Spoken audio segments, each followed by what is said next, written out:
Welcome back to Highly Respected. I'm your host, Scott Greer. I hope you guys have had a terrific weekend. I know I did. And of course, it's Monday. And if it's Monday, it's Highly Respected. So I'm driving home from work, or if you're enjoying your neat lifestyle, mommy's got the chicken tendies up ready for you. You now can listen to Highly Respected on Monday and make Mondays way better for you. So I hope you guys are ready for another terrific, superb episode that we're going to have today. And of course, the first topic I have to talk about, because even though I've talked about it in the past two episodes, it's of course Afghanistan. Afghanistan's still the number one news item. Still a lot of things going on. There are so many. It's just like new things every day with Afghanistan. And it's going to have a major impact, not just on American foreign policy, but on a lot of our domestic politics. And there's so many developments in trends coming out of Afghanistan that we have to discuss it. And the first thing I really want to discuss about Afghanistan is this reversion of Republicans. Republicans are reverting back to being neocons. And, we've had this long development from the Trump era onwards where all these Republicans are like, oh, we want to pull back from the world affairs. We no longer want to be the world's policeman. We want to get out of Afghanistan. We want to get out of Syria. We want to get out of Iraq. And no more nation building wars. They've been saying this time and time again for on and on and on. And then when the chips are down, when it actually comes time to actually do these things, these guys revert back to being neocons, as we're seeing in the case of Afghanistan. Granted, this thing is a disaster, and some of it is due to probably the people in charge of this. Everybody wants to blame Biden for this for his personal fault. He's personally responsible for every disaster that's happening there. That Trump or another Republican or somebody else would have had a much better withdrawal deal that would have allowed us to get all our great American citizens out of there. And of course our Afghan allies, because that's so important to get our 200,000 Afghan interpreters, or however many Afghan interpreters they want to say. We'll probably be up to 1 million Afghan interpreters by the end of next week. But they say we have all these people, and we would have gotten all these people out of there. No shots fired, no bomb blast. The Afghan government would have been stable if it just hadn't been for Biden's recklessness. And, there may be some arguments to that, but all of these things come back to supporting the neocon position of staying there forever. And, there's no real counter to that. People want to say, well, he would have done differently. He would have set these conditions. Many of these conditions could have never been met. It would have been like, we can ensure that the government can stand on its own. We will leave if we can ensure that. So we would have left forces around, air bases and etc., and had more support. And then we'd have let the Afghan government fight its own wars. And then we've seen how the Afghan army completely collapsed in front of the Taliban onslaught. And we would have stayed there clearly they can't stand on their own. So we have to stand for them. And also, if we had kept these military bases there and we're going to stay at this military base as long as it takes. Well, we're going to stay in Bagram forever. That's one of the things that people always talk about is the Bagram Air Base. It's we shouldn't have given up Bagram. And it's we're trying to evacuate people, and Bagram is not easy to get to. And you have to think about the troubles it's to get to Kabul airport, where we have reached some type of agreement with the Taliban to let people through. And, prior to the suicide bombings, it was a fairly controlled environment relative to the circumstances. Now imagine getting people on a road to Bagram. Now, we would have had more suicide bombings, more American citizens getting kidnapped and murdered. Just all the amount of violence if we had decided Bagram as the evacuation point. And it didn't really matter because if we had kept Bagram, we were probably going to stay in the country forever. And propping up a government that the Afghan people didn't want, as seen by the Taliban's easy offensive that took down the whole government. So what was the point in staying there? And there's also these now points is the argument is that we can't believe that the Taliban is running these Kabul checkpoints. Is that should have been an American's job. And now I think, how many American soldiers would have been killed if we were manning every single checkpoint in the city? You know, we were only manning pretty much the checkpoint that is the airport, and we still lost 13 soldiers. Now imagine if we're trying to run a whole city that is hostile to us, and the Taliban wouldn't have been happy with that. You know, there's all types of terrorists running around. We don't know the city. Those guys are, most of our quote unquote interpreters are trying to get on planes back. So we're going to have a tough time with finding interpreters to be at these checkpoints with us. And some of these interpreters may be terrorists themselves and set up our guys for an ambush. So it would have been a complete disaster if if we're occupying Kabul and, you know, we're trying to run the evacuation ourselves, and looking just at how we're running the evacuation out of the Kabul airport, you know, it's like, that's already not going well. And there's this arguments about we gave a kill list to the Taliban. And it's like, we need to get these people through checkpoints, and the only way to get them through checkpoints is to give those names to the people running the checkpoints, which happen to be the Taliban. And, you know, there's all these complaints like the Taliban checkpoint people are not letting our people through. Well, the only way to let them get through is to give them a list. And like, oh, are you on the list? Okay, then come on through. And it's like, well, it's now a kill list. No, our poor 2 million Afghan interpreters. No, they're all going to be killed. Or however, I mean, it could be 5 million by the end of the year. We'll see how many interpreters there are. You know, they're claiming that what this is. And it's like, this is the nature of war. It's like, when you lose a war, you can't expect to just like it all go swimmingly and everyone get out and you shake hands and you leave. I mean, it's like, as far as war ends go, like, this is going probably much better than it can be expected. I mean, you could just see like the Taliban like kidnap all these American citizens and then hold them for ransom. You could argue maybe in some respects they are holding them, you know, hostage by not letting them through and demanding concessions from the American government. But it's like, there's no other people in Afghanistan. Like, that's like the government. That's the people in charge. Like, there is no alternative to the Taliban. And that's what makes a lot of these arguments like stupid. It's like, we need to reinvade. They may not say reinvade Afghanistan, but we need to reinvade and occupy Kabul after the Taliban has taken it over, and after the people are going to be really incensed and hostile to us because we just kicked out their legitimate government, and there's going to be a lot of angry Taliban and ISIS and other types of terrorists around, and we need to operate it so we can have a safer withdrawal. That's like entirely stupid. It's like, do you guys remember how, like, most people, I guess, don't have any memory of us trying to do this in Iraq at the high points of, you know, of the occupation, when just troops were just getting blown up left and right and suffering terrorist attacks. It's like, you know, people are just like, oh yeah, it'll go swimmingly. We killed the bad guys. Like, you know, unless you're killing the entire city or like the whole Taliban army, you know, there's still going to be quote unquote bad guys around to blow up our soldiers. So it's just completely, you know, a lot of these arguments just don't make sense with the conditions, like what conditions could have been set. And you have to think is like the American civilians or American citizens. I don't know if civilians is the best word, because a lot of these people are spooks and CIA agents and connected to, you know, contractors and people who a lot of their livelihood depends on a permanent American occupation. Those people, as well as the Afghan government, did not want us to leave. They didn't prepare for us to leave. And the Afghan government, even with the conditions, like, you know, we had negotiations with the Taliban.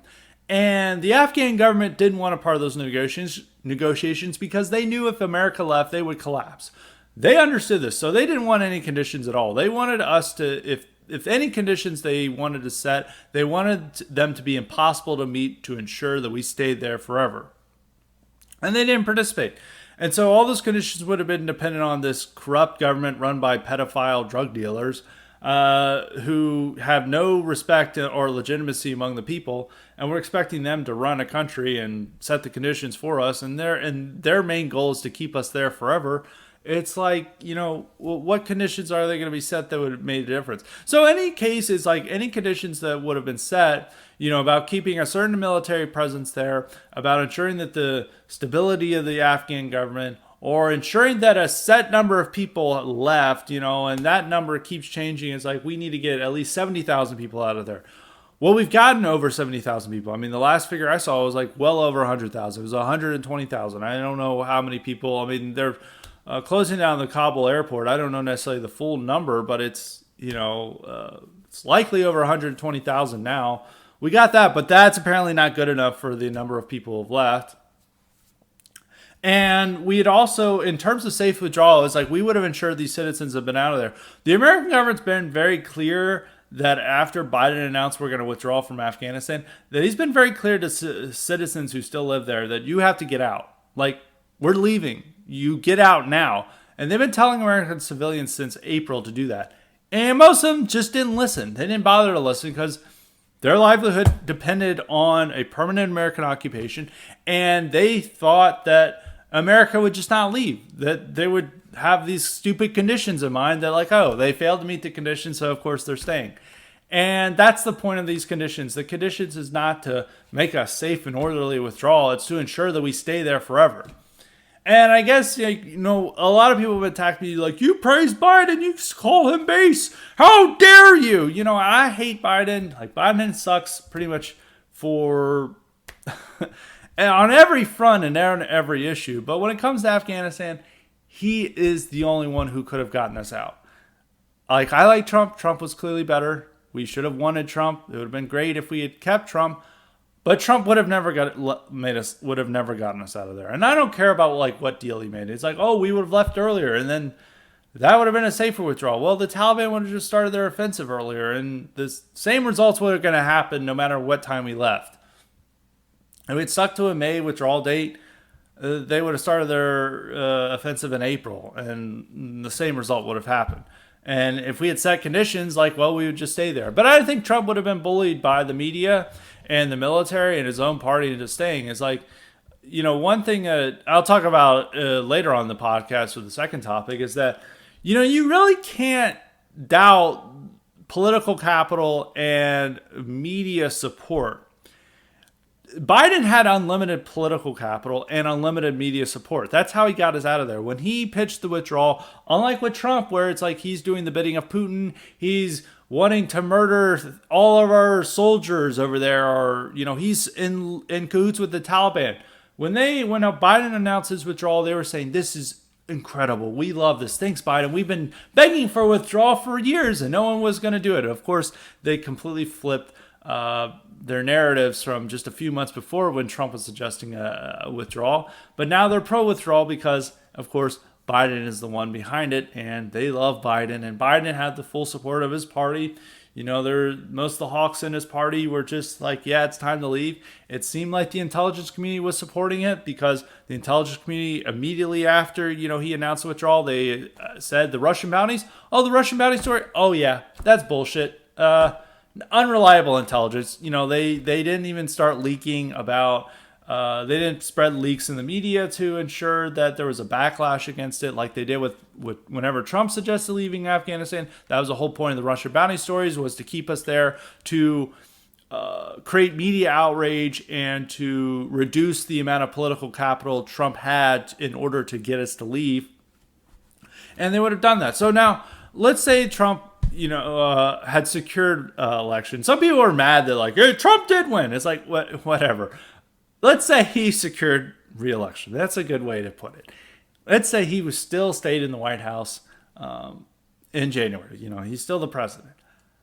There would have been an unyielding onslaught to get him to stay. And he would have had to capitulate because Republicans, his own party, would have abandoned him. And anytime he tried to get soldiers out, Mitch McConnell would march into his office and throw a major fit about this. Now, you want to say he can tell him to fuck off. Like, well, in an ideal world, that would be great. But these people have power over him. And they, if he had easily secured election, I guess January 6th wouldn't have happened. So he wouldn't have had that second impeachment. But if he had and I guarantee you, the intelligence community and the military would have been trying to make such a shit show in Afghanistan, but a shit show that they could have recovered from, unlike with what we see now, that they would have done that to ensure that Congress voted to impeach Trump, and they would have actually probably voted for removal this time because the entire Republican leadership cared more about this than they did about a phone call to Ukraine or even January 6th. I mean, they care far more about rewarding the military-industrial complex than they do any other issue. And they would have been listening to the generals and our experts, and they would have all been screaming bloody murder over the fact that Trump was getting us out. And Trump wouldn't have, like, you have to think about the support Trump would have been getting. You know, the media has psyoped Americans into keeping American troops there. Like, prior to, you know, the disaster that was going on, you know, in the last few weeks in Afghanistan, over 70% of Americans want us to leave. Over 70%. That was the number. Now, I saw the latest ABC News poll. It's 84% of Americans want us to stay until all American citizens get out of there. You know, it's not, of course, there is a ceiling on that level of support, but that is a very high number. And 71% said until we get all of our quote unquote Afghan allies out in there. And that's basically an argument for permanent occupation so we can import more Afghans. And now that's the Republican position, is that we need to stay permanently in Afghanistan in order to bring more Afghans here. And Fox News and Sean Hannity and all these people are like, yeah, that's based. And of course, they're not using base, but that's awesome. That's what we support. That's America. That's patriotism. And that's something this traitor Joe Biden won't do. And a lot of our side is now echoing those talking points. I mean, they're like agreeing that Biden should be impeached. They're, you know, refusing to blame the military and the deep state and these American NGO workers who are refused to leave and now they're wanting to leave. You know, they're refusing to place the blame on the structures of the empire and the empire itself, and they're placing the blame on an individual person because of partisan brain and because, you know, they want to, I guess they want to fit in with the rest of what Fox News is saying. An argument I'm hearing a lot about is that if we had Trump or a Republican, we wouldn't be taking in all these refugees. And I have to like point out, first off, as I was saying, likely if this was a disaster was happening under Trump, they would be trying to impeach and remove him and reoccupy Afghanistan.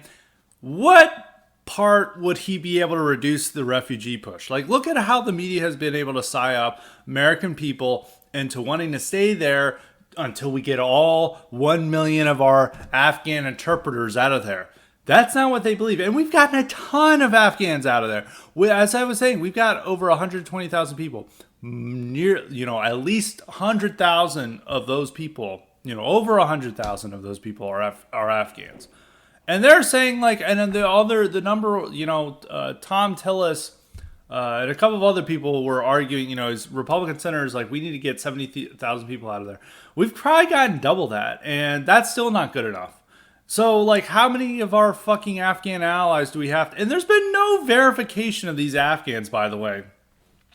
The fact of the matter is, State Department, due to, you know, a couple of experts, you know, people who, American citizens on the ground were saying that they were sending out blank visas to people that could have been easily printed out, easily duplicated, and now all those Afghans are coming on here. And the people who are being let into the airport were usually on a first-come, first-service basis. Either they knew they were friends or family with the Afghan guards who were there, and they're like, oh yeah, this guy, interpreter. And they're like, okay, come on in. You know, there's no way to vet over 100,000 Afghans to ensure that they were 100% interpreters. And as we've seen, like, there's these hilarious moments on this drone strike that Biden launched in retaliation against ISIS, you know, for the dead Americans.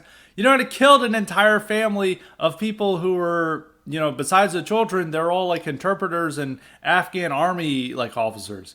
Like, that's who we're killing. Like, you know, this whole thing is a scramble. Like, we have no earthly idea who these people are.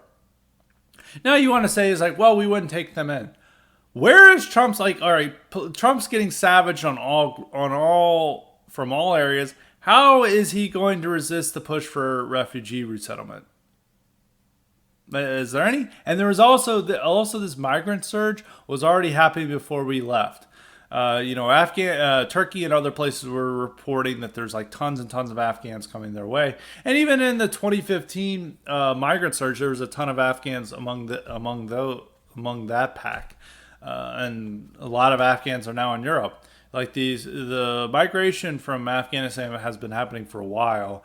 I mean, now it's going to really kickstart, but you know, we've been having this problem for ages. I mean, that was always going to be one of the problems with the withdrawal. Now you can say is like, well, we should have set conditions and etc. to ensure we have a safe withdrawal. But the safe withdrawal was always dependent on getting those Afghan allies out of there and getting the American civilians out of there. And with Trump, like, I think in some ways it would have been better if he had just like left troops there, because I think he would have just been overthrown. Two, we would have probably been taking in more refugees. I think he would have been much more easily conned into having a larger scale military force, and to ensure that we get even more Afghans out of there, just due to the lack of support, institutional support, and political capital he had compared to Biden in his first few months in office.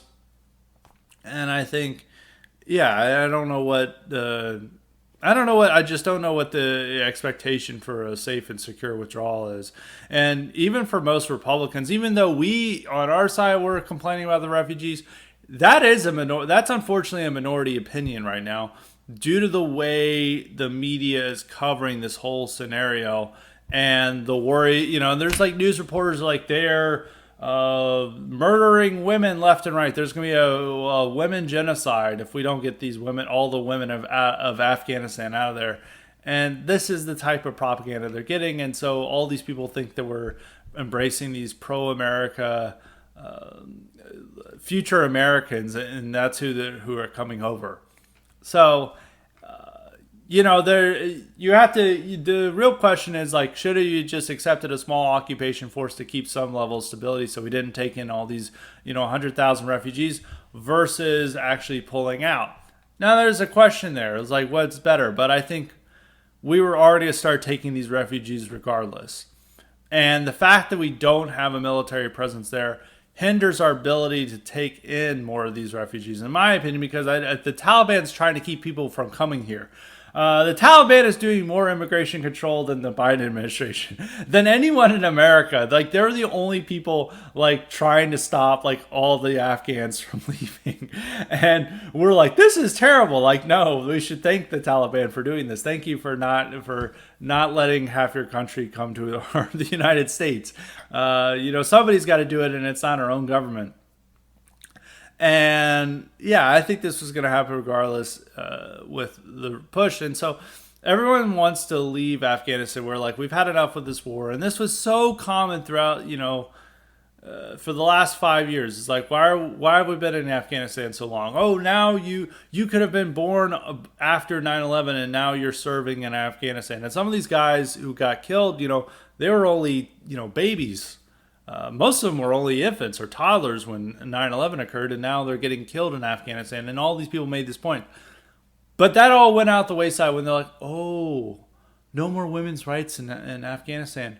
Oh, it's the military-industrial complex is telling me this is bad.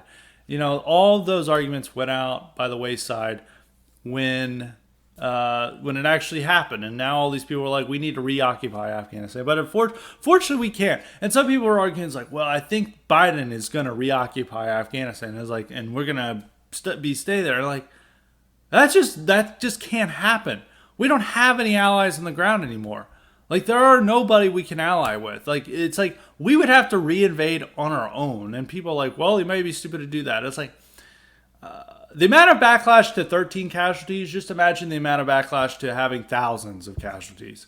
I don't think they're not going to do that. There's a whole strategy. And Biden doesn't feel the push. Like, the media, the main people he has to listen to, mainly the media power and, his own party, are, if he was suggesting like a full-scale invasion of Afghanistan, they would be like, we actually didn't mean this criticism.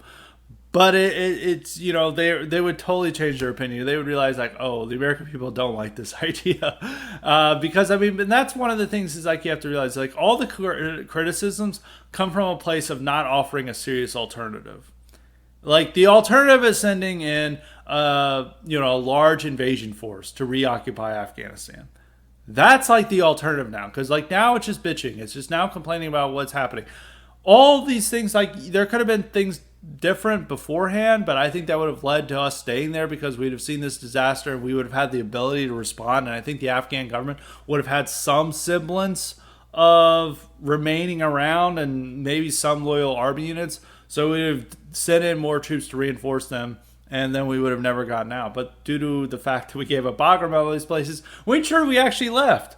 And now the situation is like, you can't, doesn't matter any conditions, there's no way out of this, you have to leave. And I think we are actually going to leave. I mean, I could be wrong, but I mean, the alternative is sending in like a large invasion force. And I just don't, the people don't want that. Like, people just think that there's like this like other secret solution that doesn't require a large invasion force that we could have done now, and other things, and we could have had a different. I mean, it's just so schizophrenic. There's no real, and when we want Biden to do something tough, I mean, like, it's like this. It's like everyone's like, Biden, do something. We wanted you to do something. It's like, okay, I'm gonna do drone strikes.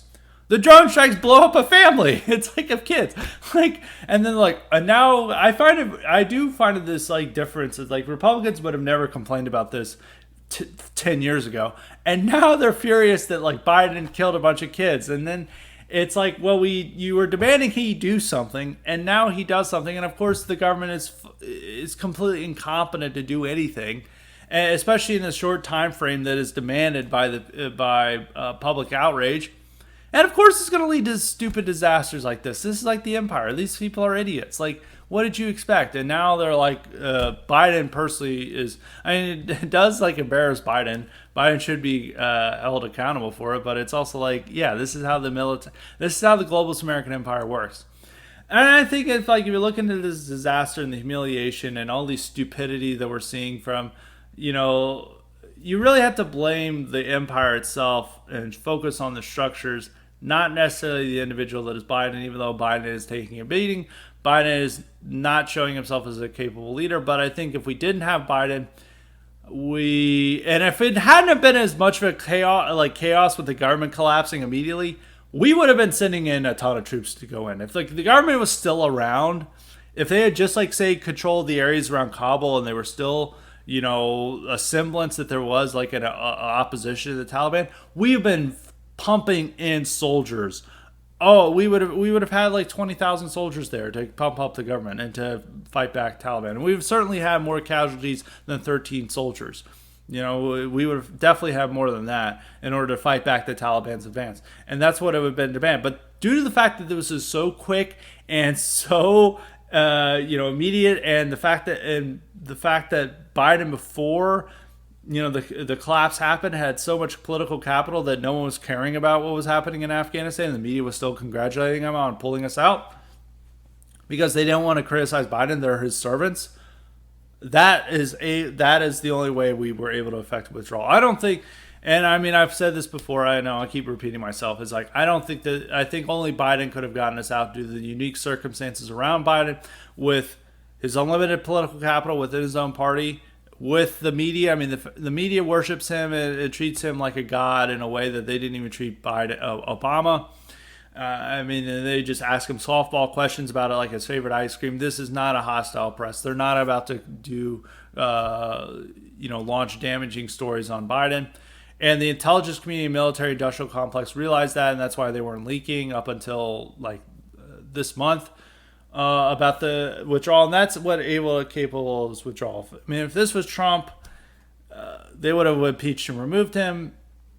And we would have probably sent in an occupation force in there, because I think they would have made so much chaos before the government collapsed that there would have been the capacity to actually fortify the government and to reoccupy it, which we don't have the capability of doing anymore unless we want to send hundreds of thousands of soldiers there. And that's just not going to happen.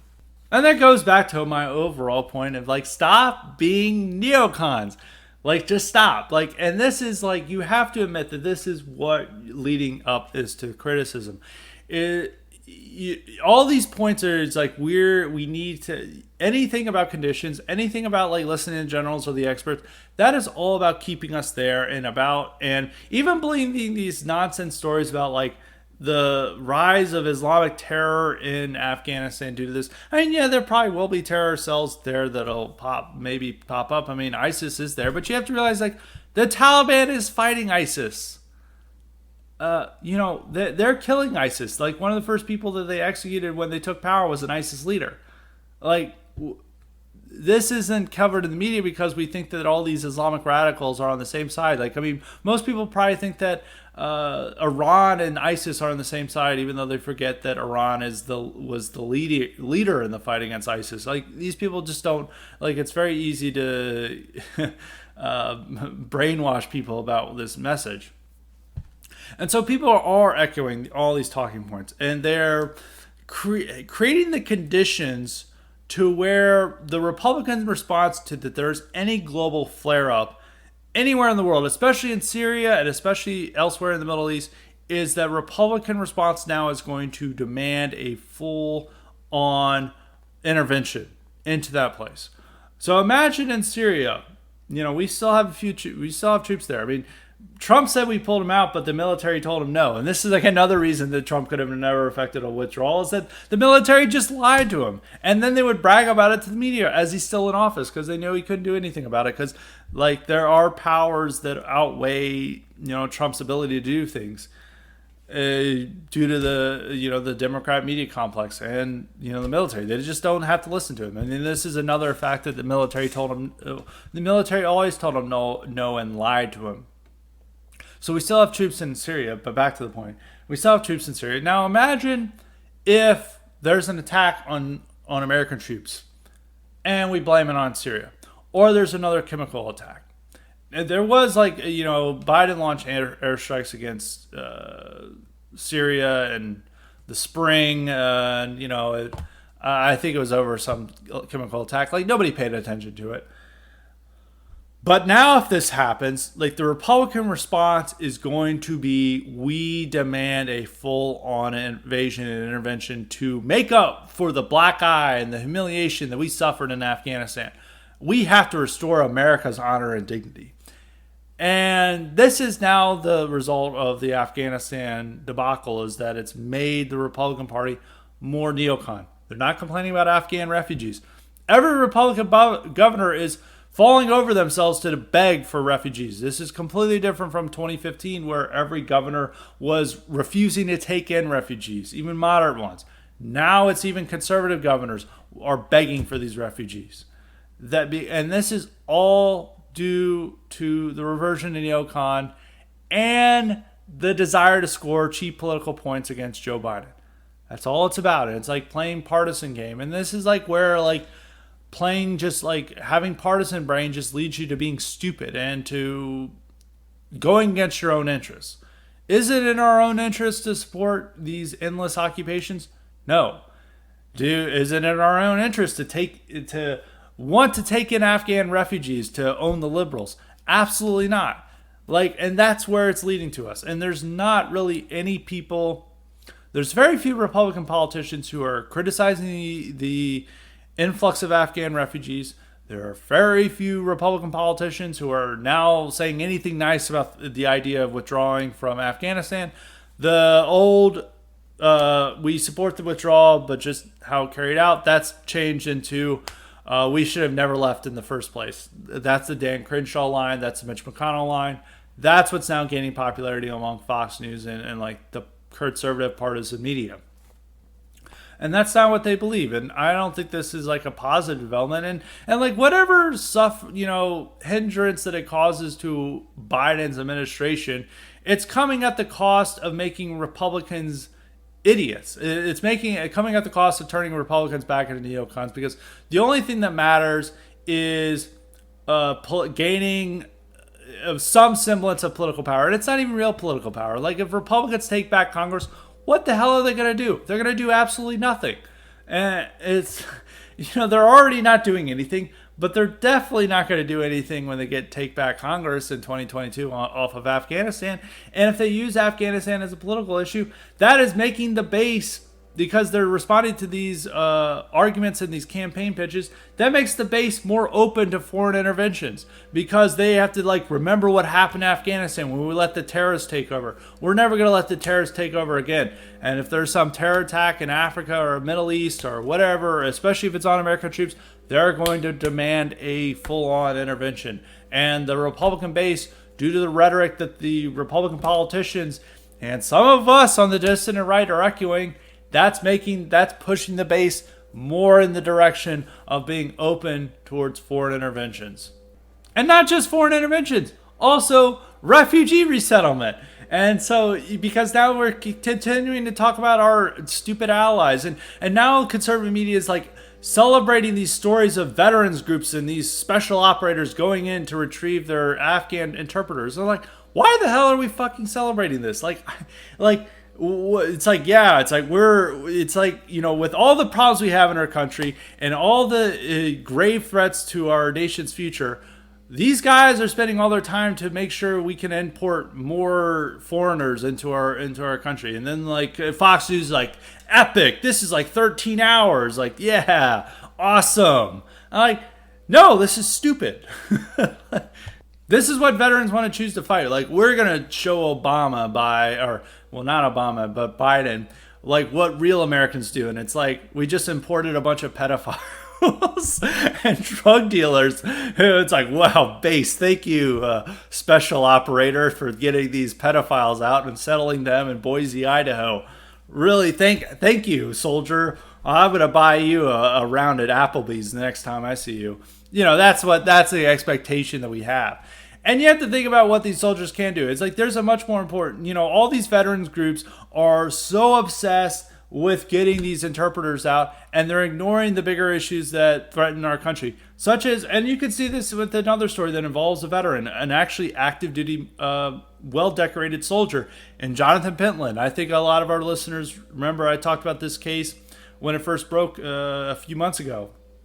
Jonathan Pentland is a Army drill sergeant who, there was a deranged black man. And this guy, actually, it's revealed in court that this black man suffers from, there's something wrong with him, mental illness, that makes him go and threaten, harass people. And it was later determined this guy was threatening his neighborhood and harassing female neighbors, and this guy, and including members of his own family. And Jonathan Pentland went out and confronted him, and him being a intimidating drill sergeant, he made sure that guy stopped threatening people by, putting the fear of God in this kid.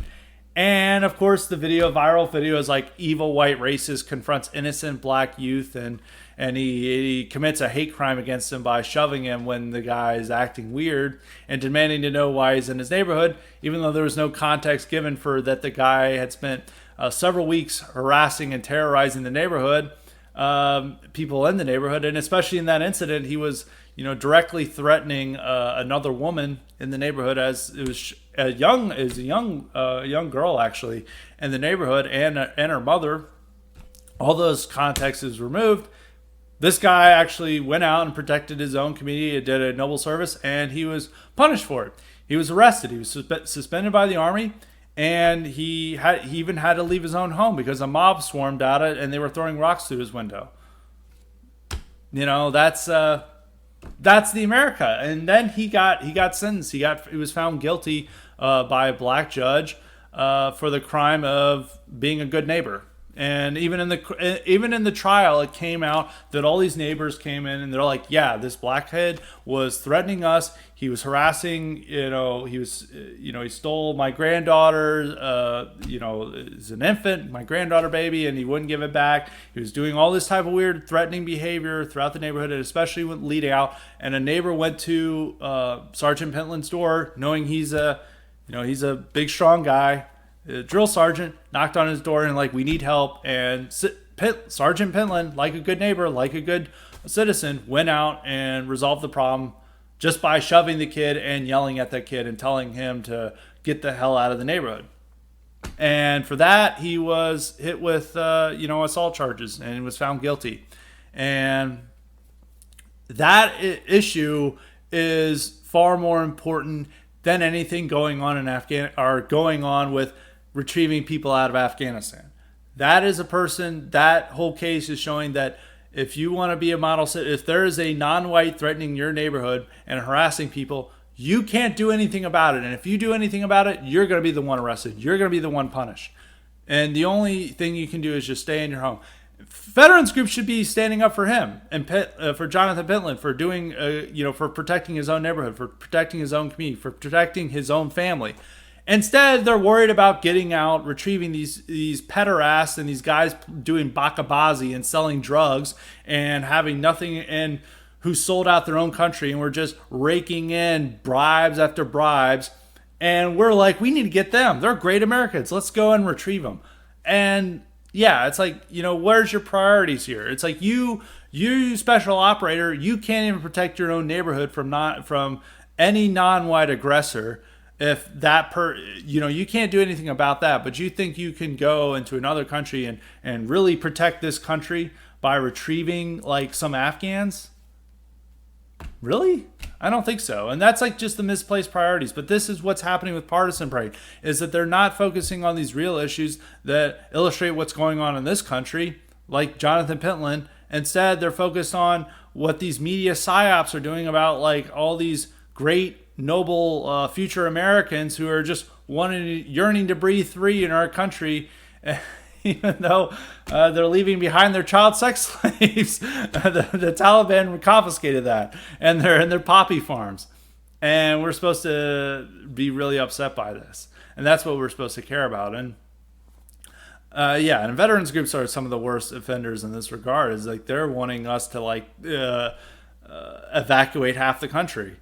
And Fox News is giving an airing to a lot of these people, and it's not everyone. It's like I think the parents of the soldiers who were killed, we should listen to them, and a lot of them are attacking Biden and like saying like my kids died for a photo op and like due to his own stupidity and the fact that he wanted to do this and now I don't have a son anymore. I think they're right to make their points heard. But I think it's like when it happens with a lot of these veterans are just like they went to a foreign land and for whatever reason they think that every Afghan is like their interpreter, like the one good interpreter they knew, and now they want to get everyone out of there. And it's that's just not a good situation for our country, and that's not a feasible solution, or it's not a feasible anything. It's not something we should follow. And if they were really concerned about this country, they'd be talking about the Pentland case and standing up for him rather than standing up for these foreigners who we have no earthly idea who they are. They may say that they're an interpreter. They may have the visa, but, they could be some of them could be ISIS terrorists. I mean, it's like, if ISIS has the ability to get a suicide car bomb through multiple checkpoints and blow up American soldiers, how do we know that they didn't get extremists among the people that we took in? And a lot of experts are warning about this. I mean, Washington Examiner had an article saying that like FBI agents and others are like, yeah, there's a very real possibility that there are hardcore terrorists among the herd that we're taking in, and there's not really good ways to vet them. But apparently that's just not a major issue. Is that the real issue is getting all these Americans out of there and our Afghan allies. So the concluding thoughts I have is to reiterate.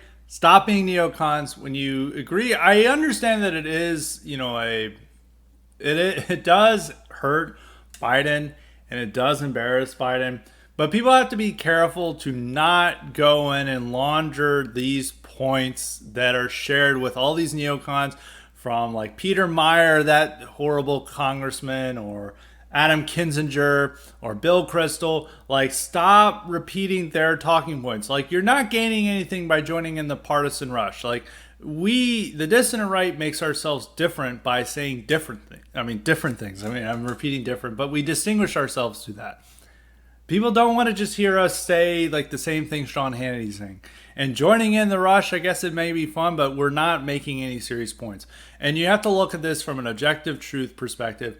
And this withdrawal the only one who could have probably pulled it off is Biden. Obama and Trump did not have the political capital to do this, especially in the circumstances of their tenure. And any withdrawal that was actually serious about getting our troops out of there would have had the same scenario. Now, there's still many screw-ups. I think this, The fact that, like, the terror attack on the troops. The main reason that they didn't want to stop it is because they were worried about the optics of shooting out tear gas and clearing out the crowds to avoid the terror attack. They just didn't want the optics, and that was due to the same media outrage cycle that Republicans are joining in. So, and the optics would have still been there with whoever was pulling us out. I don't think anyone else would have ever gotten us out. Now, the other last comment I want to make is about whether Biden's going to feel pressure to do foreign future interventions from the military-industrial complex.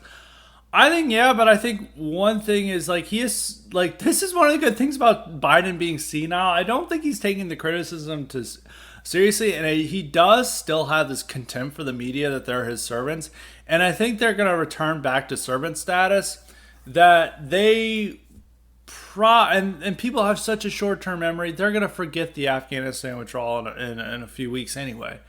So he's not going to feel a real push from it from his own side, in my opinion. That could change. I mean, there may be some scenario where he might want to get us into, back into Iraq or Syria or somewhere in Africa. Maybe he feels a push if they're somewhere in Yemen, something like that. But the major push that's going to come is from Republicans.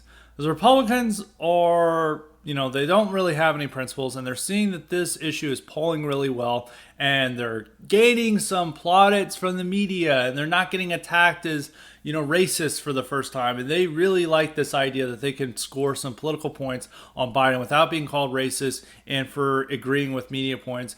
And the real push for any foreign interventions is likely to come from Republicans rather than from Biden's own side. Like, Democrats are kind of just like, they're not really criticizing Biden that much, like his own party. I mean, they're a little iffy about it, but they're still staying loyal to Biden. It really is just the media that's going full bore against him, and that's because they're tied in with the military-industrial complex and the intelligence community, and they love war. War is bipartisanship at its best, you could say. It's one of those issues that is a real elite consensus among the experts and the respectable types, is they love war. They love these foreign interventions, especially if they can say that it's for women's rights or gay rights. And that's what Afghanistan is. And so, I don't like praising Biden too much, and I don't want to say this makes him a good president or he's based. I say that in tongue in cheek.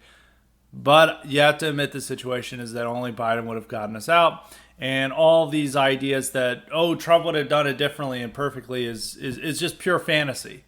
The only way he would have done it better or perfectly is if we'd stayed in there. Whether he wanted to stay in there or not is whatever. But and these notions that he would have kept refugees out, and it's only Biden doing this, or there's like this secret plan is that he made it a disaster so that we could take in all these refugees. If it was not a disaster, we'd be probably taking in more refugees, because there would have been the roads cleared to Kabul, like everyone would have been coming through. Like, we've been still taking in the same number of refugees regardless, especially under Biden. Yeah, so that has to be. I mean, maybe Trump would have at least had some pushback on the refugees, I think. Maybe not. It's hard to say, but I think this whole scenario that we're seeing play out would have happened regardless of who was in office, and we would have seen the same media response. The only difference is they would have actually impeached and removed Trump from office rather than Biden.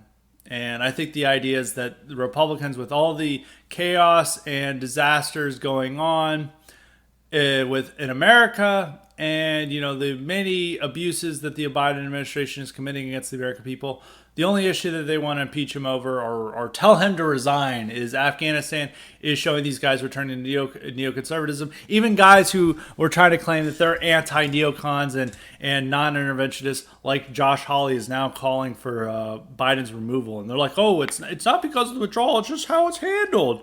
Yeah, okay. Sure. Yeah, no, it's over the withdrawal. And these guys don't really have principles at all, and they're all just reverting back to what they think will get them elected and create enough media hype and poll well. And they think that hawkish foreign policy is now playing well with the public because it's the opposite of what Biden is doing. And that's really stupid, and we should not encourage them by echoing these talking points. So that's it for Afghanistan. We talked about it a lot, but I have one more big subject before we go into our cognitive elite questions. And we, of course, love the cognitive elite questions. And this is, of course, another thing that comes from me debating on Twitter. But this is a quick point I want to make. I could probably do a whole episode on this, but we have limited time here, so I'm not going to discuss it for too long. Depending on your definition of too long. But there's this issue of state power and the right. Now, a lot of people, and a lot of this is a reaction to stupid conservatarianism and libertarianism of the past, where all these conservatives, like the grand idea was like, we just need limited government. And this is like the high ideal of their society, is just to have a government that leaves you the heck alone. And like it was very cringe, especially when we've seen that this argument has been used to defend big tech censorship and corporate power and all these private actors having a lot of control over your life, and the government refusing to step in because that's not the government's job. And we're even seeing these arguments revive with Kristi Noem, who is feeling I'll have to save my commentary on her for another episode, because that's a whole other topic. But Kristi Noem was saying that, it's not the government's job to tell businesses not to impose mandates. That's up to the business. And of course, a lot of conservatives are mad about that. And it's the same with tech censorship. And I think that doesn't really counter, we of course support government intervention when it's in the our people's interest. So tech censorship, or opposing these mandates, and a couple of other things, and job discrimination against political dissenters. There's a lot of things we can support government intervention on. And we're not, hardcore autistic libertarians about these issues.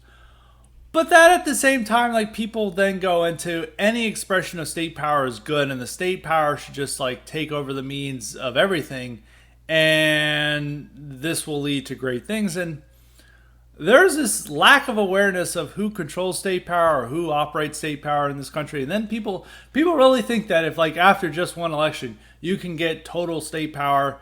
And that's just not how it works in our country. There's this great article from 2018 in Politico magazine written by Tyler Cowen, who is a goofy libertarian and economist. I always call him an economist, but it's economist. Gotta catch myself mispronouncing words. But he wrote this great article where he used no fascist can take over here. And he used fascist in the loose, broad way of describing Trump, and all this liberal paranoia about how Trump can take over. And there's this creeping totalitarian threat. And he made this point that you can't really take over these big government institutions. And I'll just read this one part from it that really, really hits home this argument that he makes, that a lot of us need to just imbibe and understand.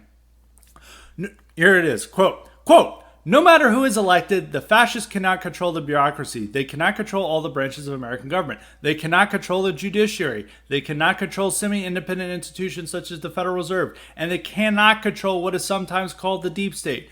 The net result is they simply can't control enough of the modern state to steer it in a fascist direction." And that's 100% true. And now, whatever regards of fascist, we're using it in some ways the pejorative way that liberals use it, and anything right of Joe Biden. If we want a nationalist government that serves our interests, but these institutions just cannot be remade overnight. And people imagine that well, we'll send out people. I've heard just the most ridiculous ideas. I heard one idea where it's we send out, Trump, when he's inaugurated, he could have just immediately sent out agents to arrest all these people, completely eliminate the bureaucracy. And if any judges wanted to refuse it, he could have sent people to arrest them. And I was with who? What people are going to go arrest them? It's Trump could barely find people to defend Washington, D.C. during riots, because the military told him no. The military, not only did the military tell him, no, that we're not going to crack down and use violent force against these Black Lives Matter protesters, we're not even going to send troops to defend you in Washington, D.C. He had to find prison guards and border patrol and send them Bill Barr had to find like random like federal employees and deputize them as marshals, and that's how he defended. He couldn't depend on the military. And there's not that many people they can send out to like arrest like judges, and just imagine the media blowback to this. And also the Tyler Cowen article doesn't mention like media power and media influence. That like this does convince a lot of people not to go along with this, because Republicans worried that like, oh, I'm going to lose my reputation in my neighborhood. People are going to hate me in my neighborhood. My kids are going to suffer a lot of reputational costs, and I don't like that the media's calling me a racist and a fascist, and I just don't want to go along with this. He can't even ensure the loyalty of his own party with his radical ideas. And we just have to look. Like, I mean, I made this example like, these institutions for the most part are in enemy hands, or they take a long time to make even an impact. But even if you look at the judiciary, like Trump, like everyone talked about, like, oh, look all these judicial appointments he made. A lot of these people have cocked. A lot of these people aren't doing a good job. I mean, just look at the Supreme Court. It's like, yeah, it's like, wow, we now took over and we arrested the libtard judges and we put in charge Amy Coney Barrett.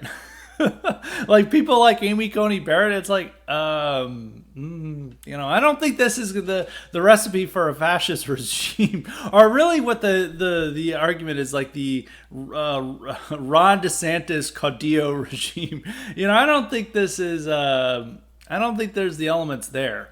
Cowen also forgets to mention the military is also libtarded and would resist any efforts at this, as they did time and time again under Trump's administration. I mean, they, as I previously mentioned, they told him, they lied to him about troop withdrawals.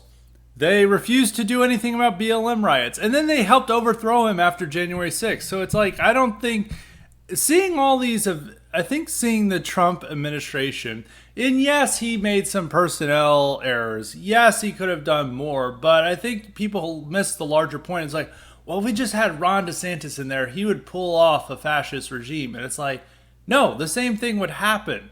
It's like, there's still going to be this massive amount of resistance from the bureaucracy. Who are these libtards? And I know these stories from Trump administration people, where I've heard stories of like, they would have all these like boomers and conservatives who are like well-meaning, they get this stuff, but then they go into these administrative jobs, and they had no earthly idea what they would do, and they would have to rely on career people who are libtarded, who would then easily take control.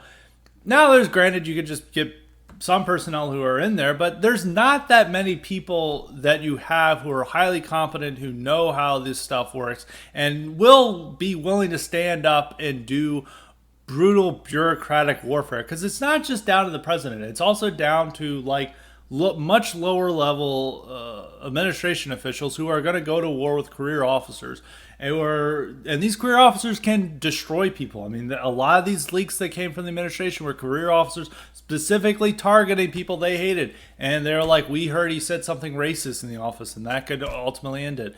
And so a lot of people just overestimate. They just think that like you walk in with your military garb and you're just like, we're here for the DeSantis regime. You're all are fired. And then like you with your guns loaded, it's like, if anyone has any questions, you can talk to this. And then like they're like, oh no, we have no way of resisting this. Why didn't Trump ever do this? Oh, I guess we're defeated and now we're under the Caudillo DeSantis regime. This was so easy. Why didn't anyone think about this? And then the military is like, oh no, Ron DeSantis fired our whole general officers, and little did he know he had this whole list of based officers that are now replacing us, because there's just so many based officers that you could easily identify on day one. Oh no, now they're totally under the Caudillo DeSantis regime. And then the judiciary, it's like every judge has issued a pink slip and they've just found the base lawyer list that was delivered by the Federalist Society, which, as we saw, the Federalist Society surely did deliver base judges. Actually, that's a joke, obviously, but they didn't. And this just can easily happen on day one. And it's like, what? This is a total fantasy, okay? This is not, the state does not serve, can easily be maneuvered. And even you have to look at, like, This guy I was always like dunking on is I think it's Pascal Emmanuel Gobry, but he goes by Peg on Twitter, and I think it's very perfect that he goes by Peg, and he's got a really ugly disfigured face. It reminds me of like the reconstructed faces of like World War One veterans who had like their face blown off and then they reconstructed it. That's what his face reminds me of when he doesn't have a beard. But regardless, he's talking to, he's like, he had this, like, it's like I'm in hipster coffee shop moment. And he's like saying, I was at a dinner and I said I was a New Deal Democrat, and everyone roared in approval that that's what they are too. And it's like, that does bring back to the state argument, because the New Deal created this infrastructure. It created the system. And the New Deal was staffed by like communists and horrible liberals who also sympathize with communism. And Peg, this same person who's like calling himself a New Deal Democrat, kept tweeting out quotes and book texts from this new book, Shaman Meakin's Stalin's War, which illustrates how the FDR New Deal regime was tied in love with Stalin's Soviet Empire. And you're like, oh, I'm a New Deal Democrat, but we're going to have better people in there. No, generally the people you're going to attract to this job are going to be generally libtarded. People don't want to work in career government jobs. They kind of suck. There's not a lot of place for advancement. You deal with a lot of incompetent people. You have these diversity and racial quotas, and people just go there to get an easy check, and they know they don't have to do much work, and they get a check. They go home, they got a nice pension, they get great benefits, they get a lot of vacation time, and that's why they work. People are really ambitious and who really want to change the world, they generally aren't going to go into these like career government jobs. Or it's like with the State Department, they're by definition libtarded because they're going through our foreign service schools, and those are run by some of the worst liberals there. And the real solution to this is like to do, instead of like imagining that you completely replace the regime and then you build a big government with entirely base people that are easily identifiable and easily to get through, and really there wasn't that many. I mean, one of the main problems with like the Trump administration in its first term, in its first years, is like, they couldn't identify a lot of these people. It was like hard. It's like, who are going to be these people? And even if you did have these people, there's like problems with that. But the real solution to this, there is like a solution. It's not like, okay, this is always going to be there. I know it's going to be everyone screaming libertarian, but it is to weaken this apparatus and to, starve it. And people did that in the Trump administration. I think one of the best Trump's picks was Rex Tillerson, his first Secretary of State, who didn't really do anything. But he did create an environment of low morale and didn't hire anybody, which, through a process of attrition was harming the State Department. And then he appointed somebody who's actually going to do something, somebody based, Mike Pompeo, and instead that made the State Department more powerful, more hires, and they're all firmly committed to globalist American empire. No, you need people like Rex Tillerson who are going to go in there and make the career people feel like shit and want to quit, and then not make any new hires except for a few political appointees.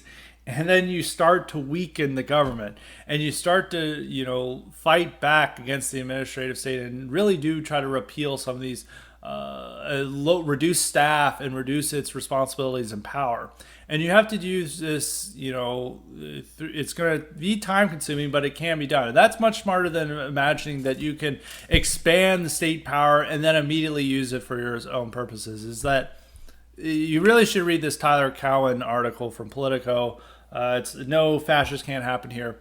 You really should read it, as like it will give you a good definition of like why this stuff can happen. And people are like, you're just not inventive, you're not forward thinking. It's like, no, okay, we can have any fantasy you want. I mean, you can imagine that we instantly turn the CIA base, and then you can think that, but that's a fantasy. And I'm tired of people dwelling in fantasy and thinking these overwrought thoughts of just like wanting an authoritarian regime, a right-wing authoritarian regime can come here.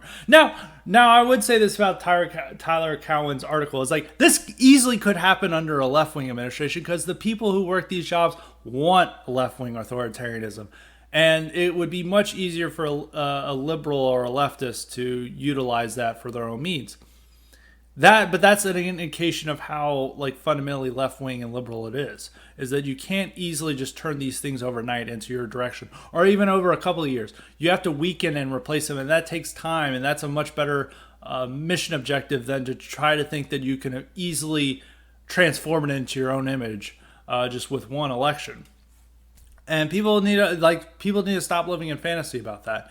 And the other points that I want is that when I got into this discussion over the weekend on Twitter about this state, is that people were saying that, like, the arguments I was making, they're like saying, well, we want the state to dole out benefits to us, and that's why state power is good, because our people depend on these benefits, and we need to redirect the state to giving out benefits to us.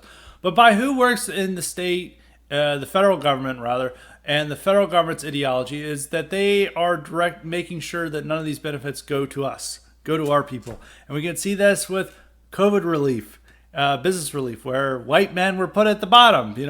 All these other groups, all these other non-whites were put at the front of the line. Non-whites or white men were put at the back of the line. And then there's the farm aid that went only to farmers of color. None of that went to whites. None of that went to white farmers. That's the future of government subsidies and government assistance.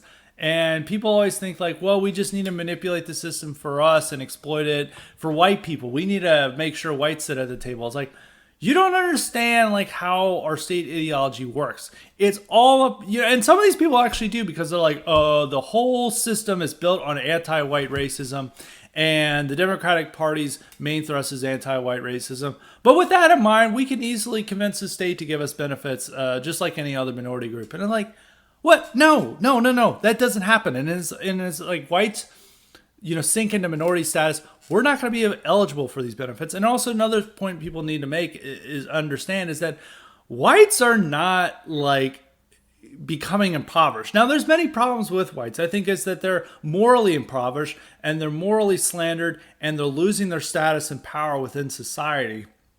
And they're subject to onerous rules and laws and they're demeaned in the culture, and it's like they look around and they see this as not their own country. But whites, for the most part, most of the white middle class is doing well compared to the rest of the world.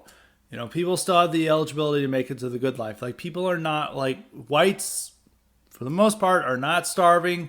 They're not in trailer parks. They're not, there's this mindset that we imagine that like the Trump base is like on the point of destitution and they're going to starve to death unless the government does something. That's not really the Trump base. The Trump base is the white middle class. Now, there are problems that are happening in the white middle class. They're subject to a lot of these taxation that the liberals want to pass. They do have more debt than their parents and grandparents might have had. It is a lot harder to achieve the good life, but they can still achieve it. It just comes at a higher cost, and it requires them to ignore the moral degradation that they have to endure in order to achieve the good life, because they always have to pledge allegiance to Black Lives Matter and gay pride. And so these are things that it does require a certain surrender, but people will make that surrender if it means that they can have economic prosperity. And a lot of our side just doesn't understand that. They just think that our side is like unemployed working class people who all worked in factory jobs that have been around in 40 years. And the only thing that can be done for them is UBI and universal health care. It's like, that's not really, there's some people like that. I mean, they're dwindling in number, but most of our people are like the white middle class. They work at skilled labor jobs. They work at a white collar job. A lot of them have college education. A lot of them do, but they don't have that much student loan debt compared to libtards and like professional and like postgraduate degree holders. And they do have a lot of troubles, but some of it is economic, and some of them are losing their purchasing power, and they're losing their, they're losing their power in general. But it's not coming to the point where people think that they're like starving to death, and there is this notion that that's like our base, is like they're about to starve to death, and like that's not really us. Okay, there are whites that are like that, but that is a small minority, and the vast majority of whites who are voting for Trump have stable income and are not at the point of destitution. But there are problems with that, and people need to reconcile that with a lot of their ideas they're wanting, where it's like all these high taxes to provide for the poorest of the poor, And really, of course, that money is going to non-whites. It's not going to whites. And there's a magic American mentality of like, oh, I'm just going to rip off the system and get welfare and food stamps and stuff. And it's like, well, if you really need them, I guess, that's fine. But I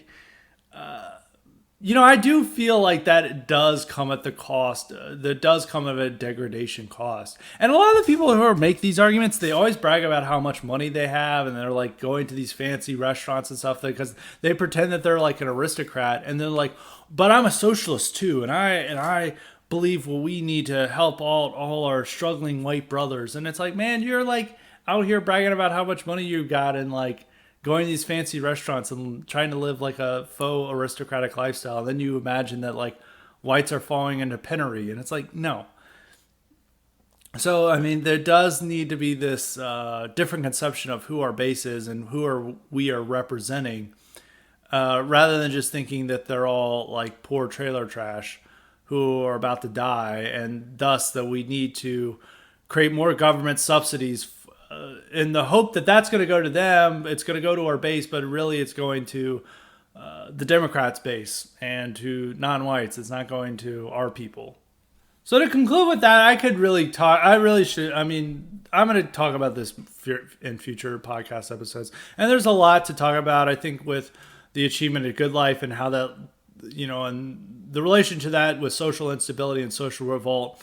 There's a lot to discuss here, but I'm going to wrap it up and have just like concluding thoughts. Is like, I know people are going to say this like libertarian nonsense or whatever. The problem with libertarianism is not, its skepticism of big government and who's controlling it, or even its economic policies. The problem with libertarianism is it doesn't acknowledge natural human identities and natural human communities and like the rights that are ascribed to that due to the communities. It's not like, it's imagined that we're all just like unique little individuals coming together and deciding on topics, and we really just need to stop like the government oppressing the individual, and that's dumb. And they did this to appeal to millennials. I don't think Zoomers are becoming libertarians. I hope not. But it's like they always made these appeals for like why the government should stop oppressing us so we can smoke more weed and have sex with whoever we want and stuff. And that's I cringe, obviously. But there is like a libertarianism that can be used to support natural or strong conservative communities and help out middle America, white Americans. And that's really how you need to redirect it. Is like, we acknowledge that there's identity. We acknowledge that white Americans have an interest of their own. And if you acknowledge that, then a lot of these policies that we normally attribute to libertarianism are limited government, conservative ink bullshit.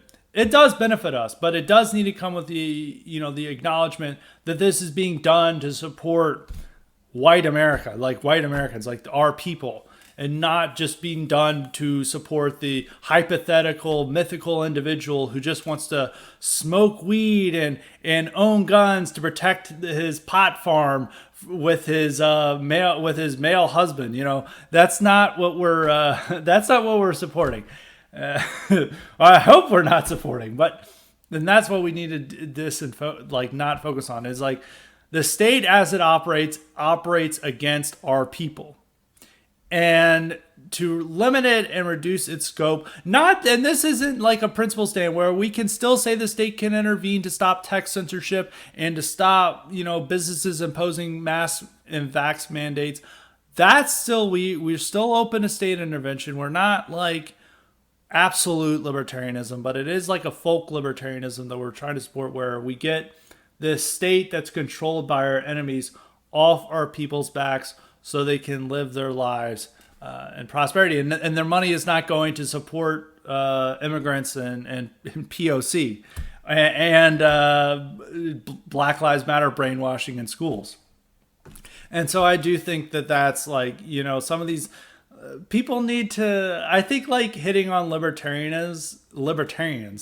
Oh, I don't know what I was saying there, but hitting on libertarians, it's like an easy pickings. It's low hanging fruit. It's not really saying much of anything. Libertarians aren't a powerful force.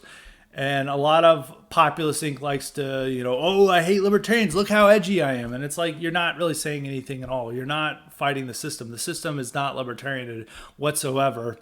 And I think we just need to not accept everything libertarianism is about, but, have some acknowledgement of that. Some of their ideas are smart, but it needs to be redirected from, defending like marijuana and pornography and all this other stupid nonsense and billionaires owning slaves to to actually defending our people and to supporting their interests.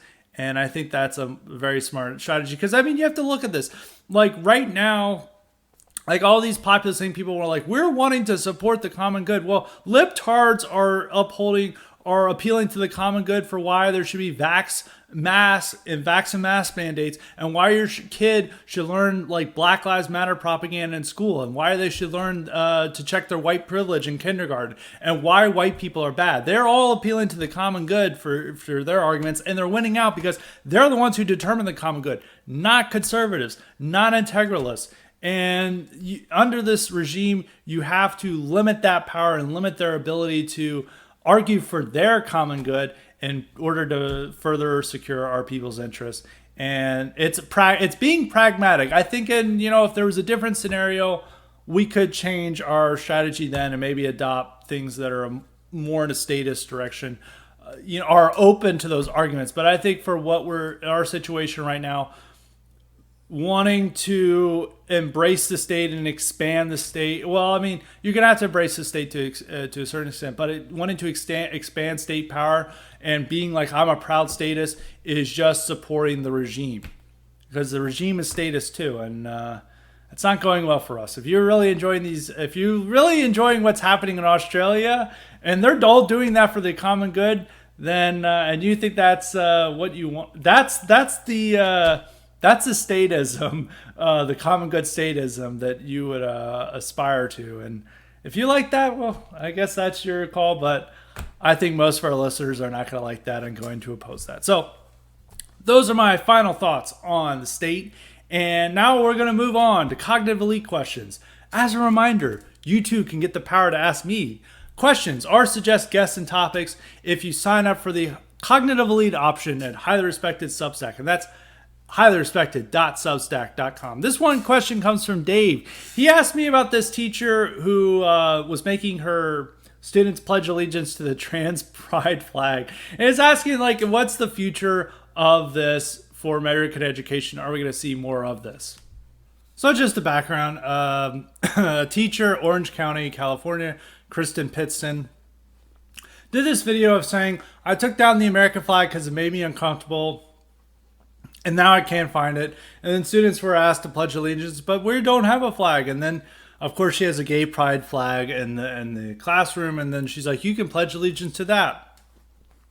At first, liberals were like, this is awesome. That's great. I'd pledge allegiance to that because that's the flag of the globalist American empire. But conservatives had a backlash to it. And I think she's deleted her TikTok profile and gone in some type of hiding. I doubt the school's going to punish her because, you have to realize is like, why would you punish? What's the punishment for a teacher in California for telling our students to pledge allegiance to the gay pride flag? Like, they acknowledge that that's like the flag of the empire. That's like our flag. That you have to take pride in that. Pride's even in the name, and to say that's like an outrage to get them to pledge allegiance to it, I don't know if that's going to work. I think this is going to end up like one of those scandals where, there's a real reason to get mad about it, but then it's going to be used to mock and say, like, what's wrong with showing patriotism in that flag? The gay pride flag is an American flag too. And that's a part of our value system, and people are going to make it, and then it's going to be used as like one of these clickbait outrage stories that conservatives don't really care about real issues. They just care about this. And yeah, I don't think there's going to be any punishment for her. Maybe I could be wrong. It's Orange County, California. And Orange County, California used to be really conservative, but it's not anymore. So I can't say what's going to happen. I probably inclined that nothing's going to happen to her. Are we going to see this in future classrooms? Absolutely. When I made my comment about this is like a State Department directive in 2025. If Democrats win another a presidential election, you will definitely see the State Department officials like pledging allegiance to the gay pride flag and the Black Lives Matter flag. I mean, there's all those. I mean, the State Department embassies were directed to fly Black Lives Matter flags uh, this year under Antony Blinken. They were directed to do that, and they're also always fly the gay pride flag during the high holy month of Pride in June. So yeah, I think this is just going to be more common. This is kind of like, and these people are protected by teachers unions, and the teachers unions are the most powerful union in the country, and organized. It's another sign that organized labor is not on our side. So yeah, I mean, if the real question, yeah, like of course we're going to see more of this, and I wonder whether you can actually punish this behavior in red states. I think there can still be reprimands and telling them to stand allegiance to the flag. I think especially in red states, I think they can make orders that that they must display an American flag and pledge allegiance to it. But in like areas like California, like what's the crime she committed, or not a crime, but like what's the offense she committed? And they really can't say to California, the people who run California, it's hard for them to say that she committed any offense. So I don't think there's going to be any punishment for her. And we're going to see a lot more of this because that's a more accurate reflection of our ideology than pledging allegiance to the American flag. I mean, this is the whole point of like critical race theory in schools, is to teach you to hate this country and see it as a white supremacist state. Why would these kids that they're learning in history class all the time that that flag stands for white supremacy, why are they going to pledge allegiance to it? Better to pledge allegiance to the gay pride flag. So that's I guess that's not ending on a light note, but anyway, I'm going to end on a light note by urging people to sign up for Highly Respected Substack. We're going to have an incredible episode on grunge this week. I know a lot of people responding to my commentary on Pearl Jam on Twitter. So, of course, I'm going to do a deep dive into grunge, what it's about, what's its meaning, whether it's good or not. I think you guys should understand where I'm going to land on that question. But we're going to do that. It should be out either Wednesday or Thursday. So be on the lookout for that. Make sure to sign up for a Highly Respected Substack and hit the like and subscribe button on Highly Respected's YouTube channel. And until next time, stay respected.